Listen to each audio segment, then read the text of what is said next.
Hey y'all, welcome to the Blueberry Farm. For y'all that don't know, we're located in kind of northeast Texas. Since we're all kind of locked down and can't do a whole lot, I wanted to kind of make a video and show y'all what stage we're in, what kind of stuff we do. We got lots of work to do all the time, but some of it gets neglected. As you can see, the weeds and grass are going out of control because of all the rain we had. But going to do a little bit of planting some skips today where we've had some small plants die. We're going to put some new plants in their place, and then after that we're going to do some fertilizing. So we have to do the fertilizing by hand, and we'll get to that here in just a minute. I just kind of want to show you our stage of our plants and show you where they are. I have a lot of people start calling in about the 1st of March. It seems like as soon as it warms up, the sun comes out, people will call and say, hey, are the berries ready? Well, no, not in the area where we live. Being up here, it's still kind of cool. We still have blooms, and we have berries and blooms. Let me show you here. So you can see here, these plants here have got lots of berries on them. You can see the size in relation to my hands. They're not very big. Still a few little blooms in there. And these here are about our mid variety. So they start actually getting ready about mid-June. Some of them be ready the first part of June, but mid-June is when the bulk of them are. These are another variety here. These are kind of earlier. And you can see there's a whole lot of small fruit in here. Especially, and then there's still a lot of blooms. You get in the inside, there's still a lot of blooms in the plant. And still bees. I don't know if you see that bee right there working. Yeah, he's trying to get him some. He's pollinating, doing what he's supposed to be doing. So, anyways, that's kind of what they look like right now. We'll go around this way. Same variety right here. We got 3 rows that are the same right here. One thing I wanted to tell you about these are rabbit eyes. And from the time that bloom right there falls off, it's about 90 days before they actually will start turning, getting ripened. So you can see here, these right here still got a bloom on there. You figure if it falls off in the next day or so, 90 days from that time, it'll speed it up sometimes a little bit, depending on the heat. If we get more sunshine, more 90+ degree temperatures, they'll get ripe a little quicker than that. But you can, on an earlier variety like a high bush variety, they have about 60 days from the time the bloom falls. And the rabbit eyes, it's about 90. So we're going to get up here and show you these little young ones. These are the ones we're going to be fertilizing today. And we're going to plant some skips. So you can see right here, there's a dripper.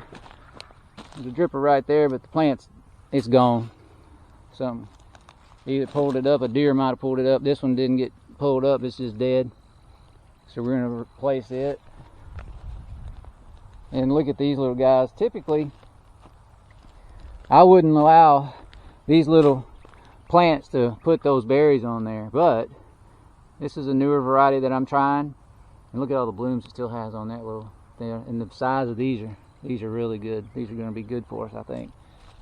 Normally I would pull all those blooms off and those berries off, but I wanted to see on this particular variety, I wanted to see just how many berries they were going to make and how early they ripen, to kind of give me an idea, because I actually planted quite a few of them. I don't know if you can see. And I got several other rows over this way. Let's go over here, check those out. You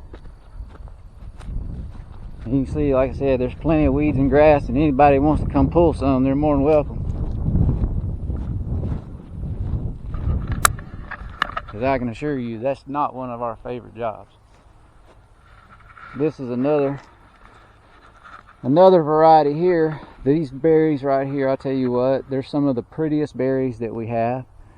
You can tell they're a little bitty right now, but they size up good, they're firm, and they taste great. And it's full of weeds and grass too from the fall. Now these are a little bigger already. It won't be long before these start turning. But one thing tell you guys, I don't know, look at this bush. It's actually, this plant has, if you notice, it doesn't have a whole lot of leaves on it. It has way too many berries. More than likely that plant is going to stress out and die because it has too much fruit on it. And it was pruned. You know, it yielded too much. Now this one here is the same type of variety. You can see how many berries are on there. If it doesn't get the proper nutrition and the right amount of water, it's not going to make it. And here's a couple more rows of those small young ones. Here's several rows of the ones I was telling you about. They're some of the best. They're actually called burnings too, by the way. And they make some of the prettiest, biggest, best tasting berries that we have. I don't know if you can see these bees flying around in here, but one thing that some folks don't think about sometimes, they ask us if the rain's doing us any good in the early part of the year. Well, yes and no. When it's cloudy and cool, and if it's rainy especially, bees don't work. They don't know how to get out in that kind of weather. So if we've got a lot of blooms and it's overcast skies and it's, you know, drizzly and cool temperatures in the 50s, we may not have a very good crop because of the pollination. Those things, you know, the blooms are only there for so long to get pollinated, and if it's that kind of weather, we're liable to not have any fruit at all if they don't get pollinated well. So that's just something to, a little extra to tell y'all. Look at the bees working in here.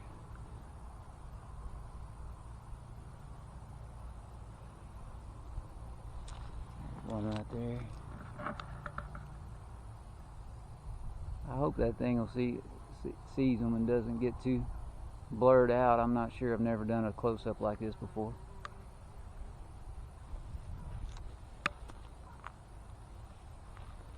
As long as we don't get a late freeze,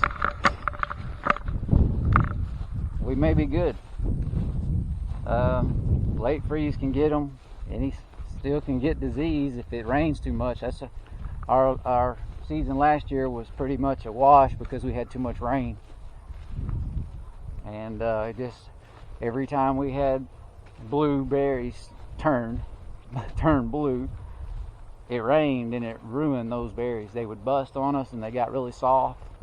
It was just continuous the whole season. So it didn't get really good till late, you know, like in July it started drying up, and by that time most of them were already gone. Most of them were already ruined. So real quick, I'm just going to go ahead and show y'all what I'm going to do.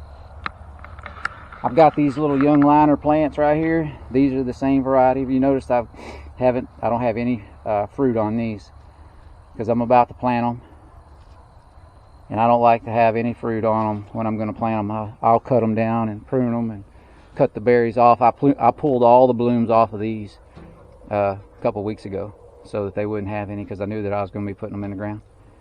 And anyway, I've got a bucket of fertilizer here, which is basically just a 2100. It doesn't really have all the nutrients that they need because it doesn't have phosphate and potassium, but it does have nitrogen, and I'm really just wanting them to try to grow, and that's all I got right now. So, and it's going to rain starting tomorrow, I think, tomorrow evening. So I'm going to give them some kind of food anyway because they hadn't had any this year. It's been raining so much that we hadn't been able to fertilize anything, and this will be the first time they get anything. So y'all stick with me. I'm gonna get this thing put on here, and I'm gonna show y'all how I put them in these beds. These beds are just solid pine bark, There's not any soil in there other than what gophers or something have dug up and pushed up through it. Alright, let's see. Get my gloves, because when you go to digging in this pine bark, fire ants can tear you up in a hurry. And they all, I don't know how they do it, but they get all over you before they start biting you. And they all bite you at the same time.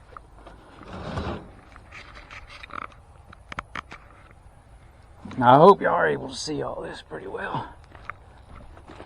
Let's see here what we got.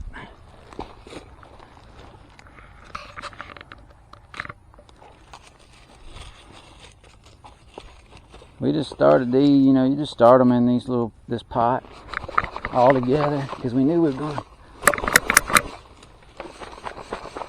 plant them eventually. We're just going to shake them out of there. They don't have a whole lot of roots on them. That in there may not make it. We'll put it in here just in case. And see, I'm covering it pretty far with this bark because it's bark, it ain't soil. So I can go past the little line, you know, that it's been in. I can go down a little farther than that since they're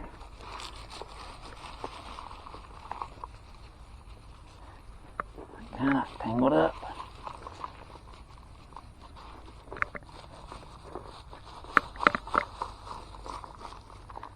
Those would be better right there. They got more stuff on them, more roots on them. And you see that stuff's pretty black down in there. This one's got some good roots on it. Look at that. Nice set right there.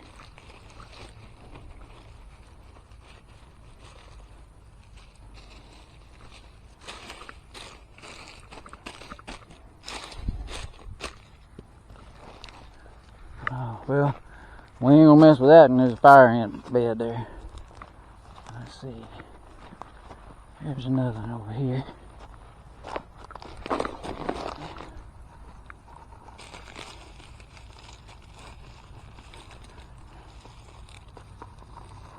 Another, look at the roots on that one. Yeah, that one's good.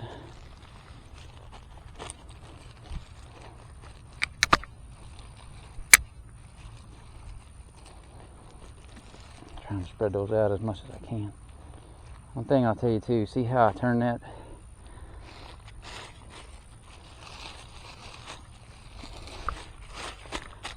See how I turn it to where this cane is going this way along down the row, and also this one. It'll somewhat encourage it to grow this way instead of out that way. That way when they get bigger, they're not hanging over in the middle of the row real bad. Hit them with the tractor and tear them up.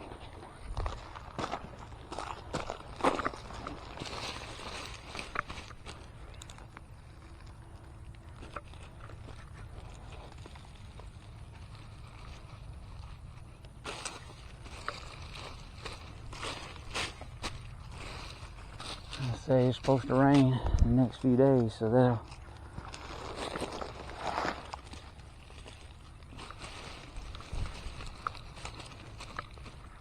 help these take off.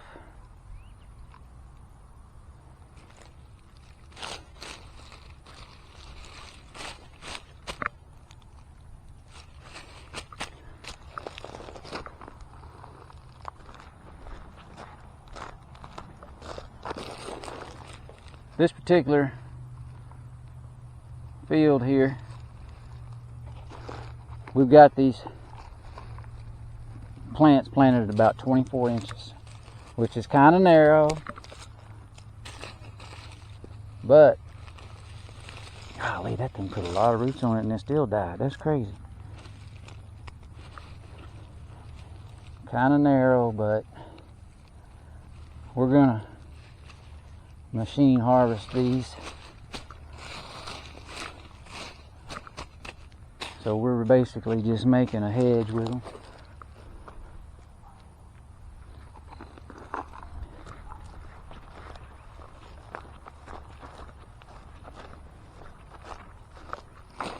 Now if we were gonna hand pick or something, some of them, we would probably, I'd probably do them at about 36 inches, something like that.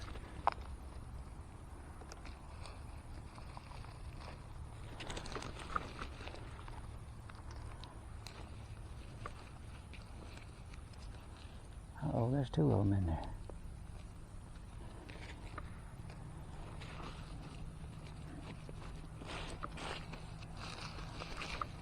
I really like starting these plants small like this. They really take off growing well. I'm gonna leave that one. It's a little puny, but it's got some green starting to grow out of it. So, and this one does too. Right there. I don't know. We'll get rid of him. He ain't got much on him. This one ain't got much more, but he might make it better.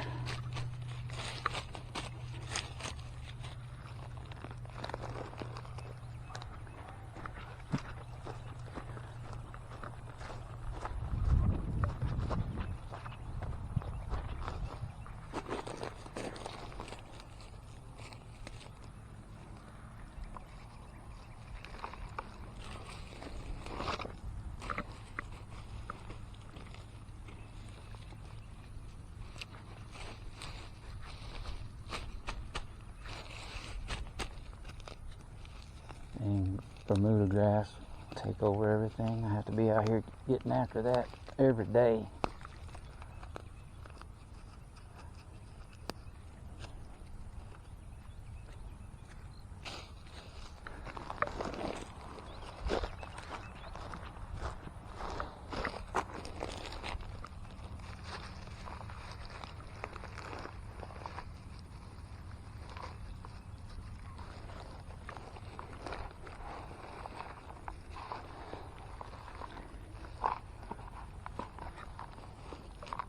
Man, this one here is really doing good.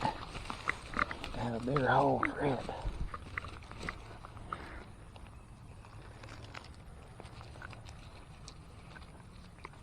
Really a good set of roots on that plant right there.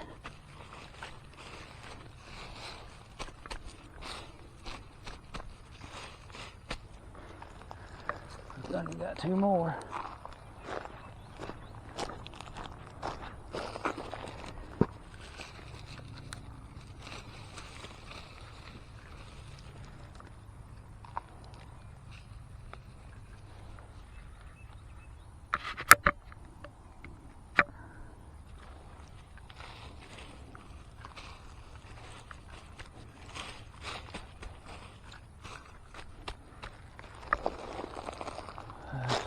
More right. Yeah, I ain't gonna put it where all that grass is already. I'll put it over here.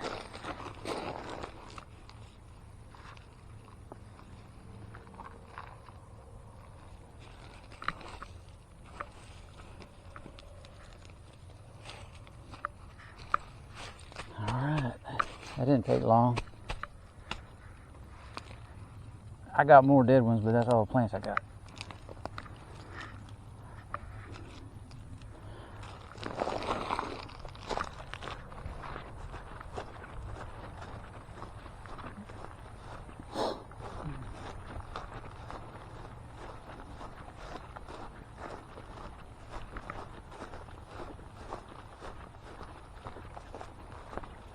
Okay, now this part.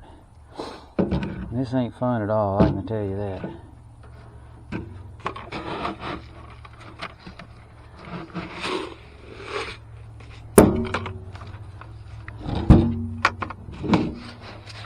Should have brought me another bucket to scoop it out with, something smaller.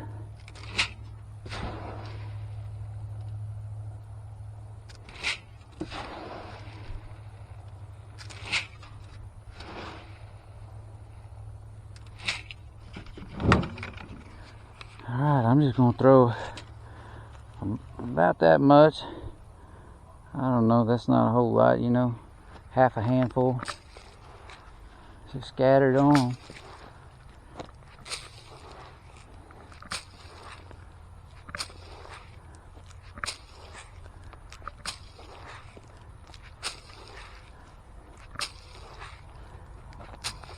I've got a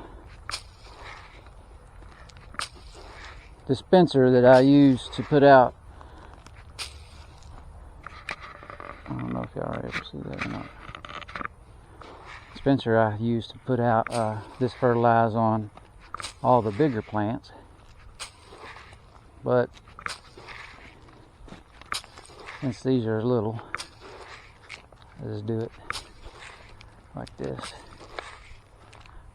And you'll see things that say, oh, teaspoon or tablespoon around each one, or outside the edge of them or something. Well, I don't have time to be measuring all that.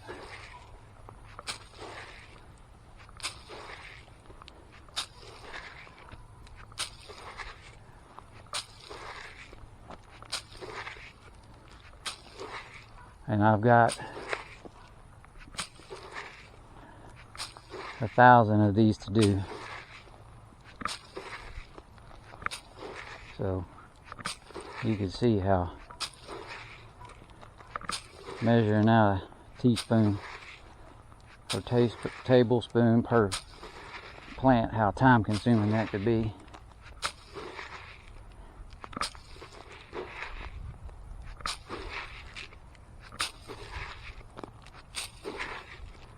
And yeah, some of it, you know, gets wasted and goes out.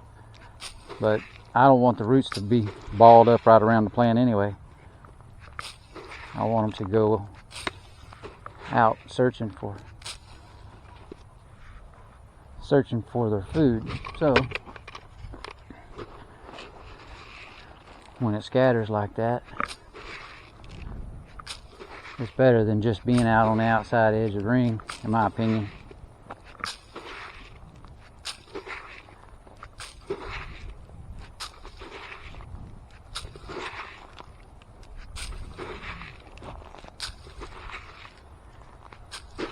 And each one probably doesn't get the same amount, because I may get a bigger handful on one than I do the other, but I don't think it's going to make much difference.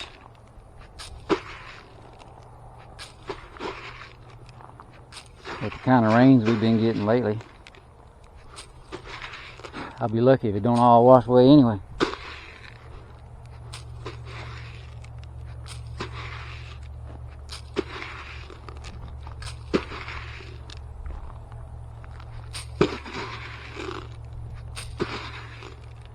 Well, there's a berry vine I gotta get pulled up before it takes over.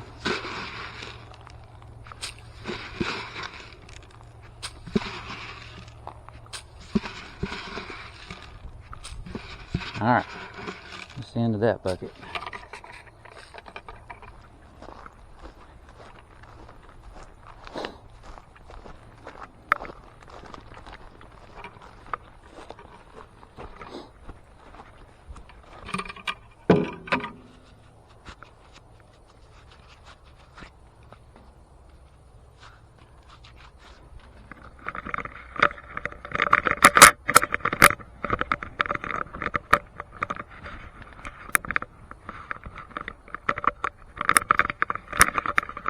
Alright, I hope y'all enjoyed the little view of what we got going on here, I guess you'd call it.